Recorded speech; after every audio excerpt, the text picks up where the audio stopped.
अब हम लोग करेंगे एक्सरसाइज नंबर 2.5। अगेन हम लोगों ने एक सवाल चूज़ किया क्योंकि इस एक्सरसाइज में ज़्यादा चीज़ें हैं नहीं, बेसिकली हमने इन्वर्सेस समझने हैं। एक सवाल हमने चूज़ किया जिससे आपके इसके तमाम डिटर्मिनेंट एडजॉइंट सब चीज़ें कवर हो जाती हैं इस एक सवाल से। तो इसको हम लोग सॉल्व करेंगे ताकि आप ये पूरी एक्सरसाइज कर सकेंगे इस एक सवाल को, अगर आपने समझ लिया कि किस तरह से किया जाता है। तो इधर अगर आप लोग देखें तो उन्होंने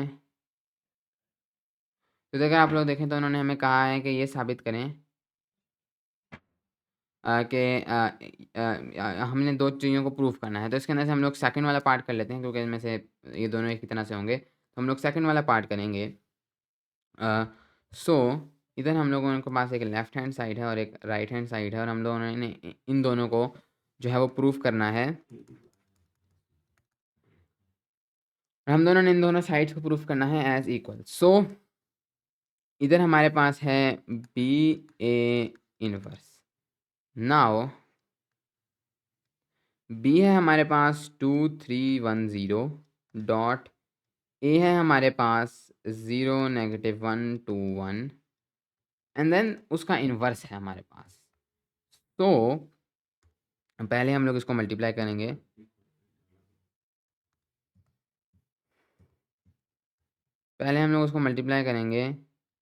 तो ये हमारे पास आ जाएगा। इस रो को हम लोगों ने मल्टीप्लाई करना है with this column 2 × 0 + 3 × 2 and then हमने इस रो को मल्टीप्लाई करना है with this column. So 1 × 0 + 0 × 2 then इसको इसके साथ हम लोगों ने करना है। सो 2 × -1 + 3 × 1 देन 1, फिर इसको इसके साथ, तो 1 × -1 + 0 × 1। तो उसके बाद दिस बिकम्स 0 + 6, सो ये आ जाएगा 6। दिस बिकम्स 1 + 0, सो ये आ जाएगा 1।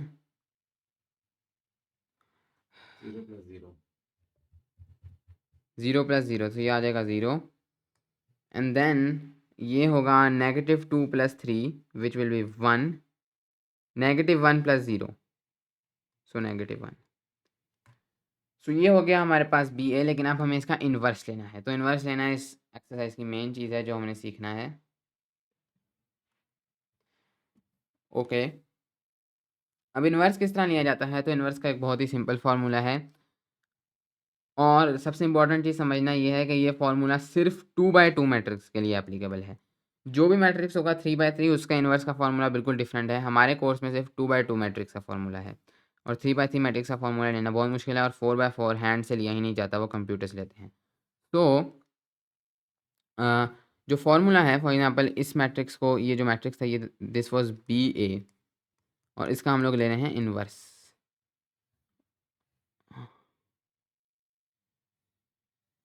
सो अब बी ए इन्वर्स अगर हमें लेना है तो इसका हमारे पास जो फार्मूला है वो ये है कि जिस चीज़ का हम लोग इन्वर्स ले रहे हैं उसका हम लोग सबसे पहले डिटर्मिनेंट लिखेंगे। जो डिटर्मिनेंट होगा इसका, डिटर्मिनेंट का ये साइन है बी ए, यहाँ हम लोग इसको इस तरह से भी लिख सकते हैं। एंड देन इसको हम लोग मल्टीप्लाई कर देंगे with the adjoint of B A. तो दोनों को लेना बहुत आसान है। डिटर्मिनेंट को हम लोग किस तरह से लेंगे? तो सबसे पहले इनको अलग अलग लेते हैं। सबसे पहले हम लोग लेंगे determinant of B A. Determinant को लेने का तरीका सिर्फ ये है कि आपने इस जो पहला डायगोनल है, प्राइमरी डायगोनल, इन दोनों को मल्टीप्लाई करना है एंड देन उसके अंदर से आपने सब्ट्रैक्ट कर देना है जो दूसरा डायगोनल है, उन दोनों को अगर मल्टीप्लाई हम लोग करें तो। सो ये होगा 6 × -1 माइनस 0 × 1, तो -6 - 0 यहाँ -6। तो ये तो हो गया आपके पास आपका डिटर्मिनेंट, और इन केस डिटर्मिनेंट 0 हो तो उस मैट्रिक्स का कोई इन्वर्स नहीं होता, क्योंकि यहाँ पर आपके पास इन्फिनिटी आ जाएगा। नेक्स्ट आपके पास अब हम लोगों ने लेना है एडजॉइंट ऑफ बी ए। अब एडजॉइंट लेने का ये तरीका है कि इन दोनों को आपने इन दोनों को आपने फ्लिप कर देना है, जो प्राइमरी डायगोनल पे हैं उन दोनों को आपने फ्लिप कर देना है, जो सेकेंडरी डायगोनल पे हैं उनके आपने साइन चेंज कर देने हैं। So this becomes -1 -1 0 6। तो कुछ इस तरीके से आप लोग अपना जो एडजॉइंट है वो फाइंड आउट कर लेंगे। इसके बाद अब हमें जो है नेक्स्ट अब हम लोग वो ही करेंगे।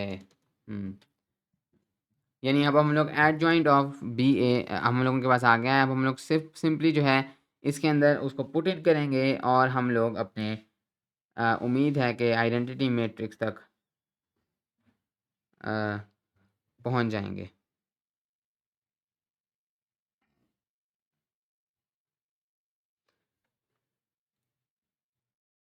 तो अब हम लोग इन वैल्यूज़ को अपने फार्मूला में पुटअप कर देंगे ताकि हम लोग अपना इन्वर्स निकाल सकें। तो ये था हमारा फार्मूला। सो बी ए का इन्वर्स हो जाएगा 1/बी ए -6 उसका determinant multiplied by adjoint that is -1 0 6।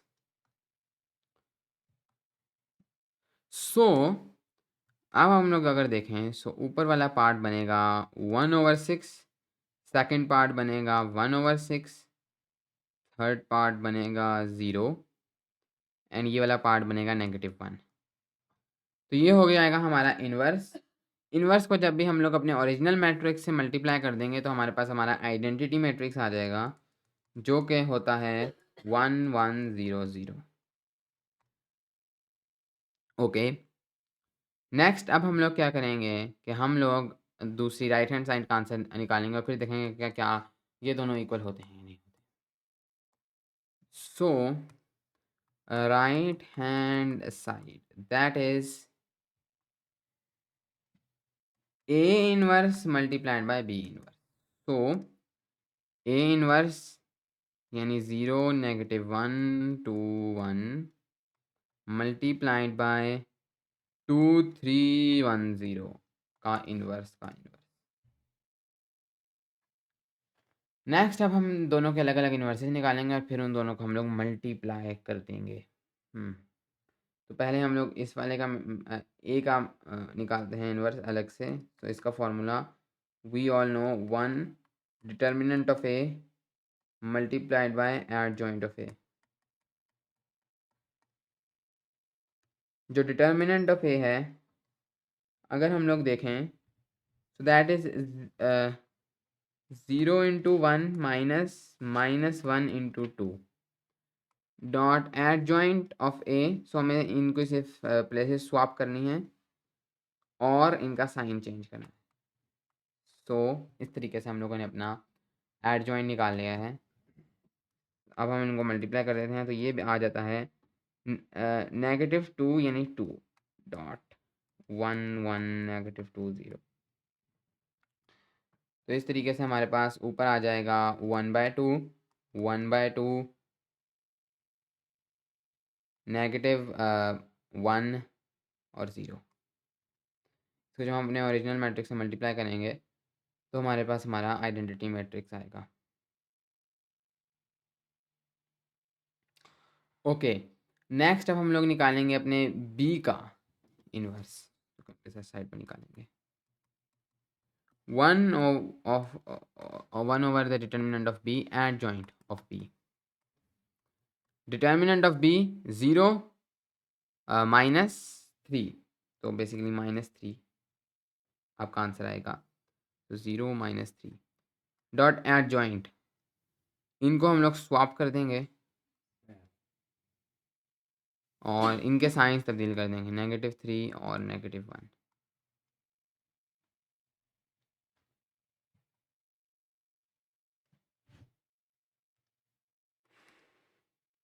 Then हम लोग इसको मल्टीप्लाई आउट करते हैं। सो ऊपर तो आ जाएगा 0, इधर आ जाएगा 1, इधर आ जाएगा 1/3 और इधर आ जाएगा 2 डिवाइडेड बाय -3। सो ये होगा हमारे पास हमारा बी इनवर्स।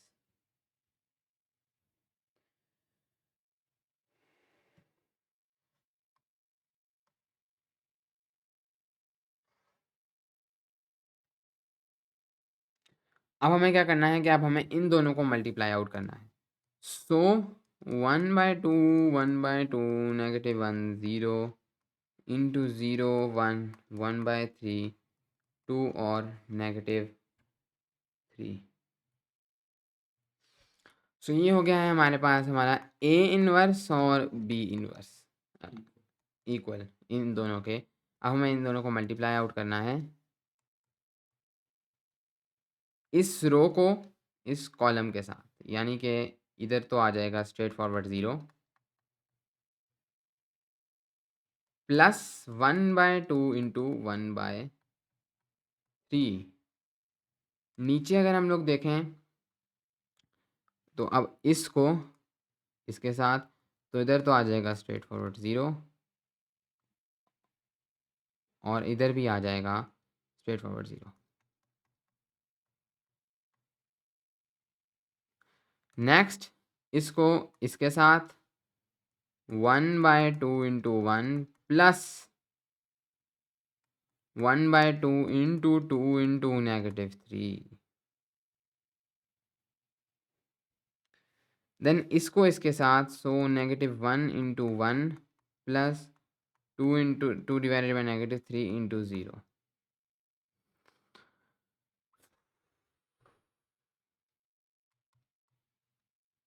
ये वाला पार्ट 1/6, इसको भी 1/2 प्लस ये हो जाएगा कैलकुलेटर।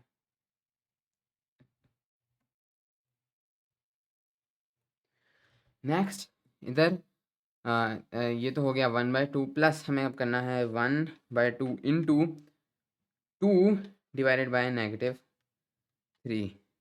तो ये आता है 1/2 -1/3, नीचे 0 और इधर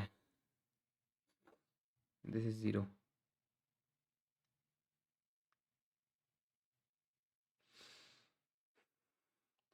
सो इधर आएगा हमारे पास -1 प्लस 0, सो -1।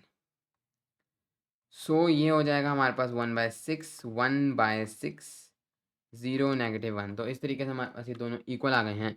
हमने अपनी लेफ्ट हैंड साइड को अपनी राइट हैंड साइड के इक्वल साबित कर दिया है। So left hand side is equal to right hand side. Okay okay, so इसके साथ हमारी ये एक्सरसाइज कंप्लीट हुई। बाकी सवाल बिल्कुल इसी तरह इसके ऊपर किए जा सकते हैं, जितने कॉन्सेप्ट इसमें हैं वही बाकी तमाम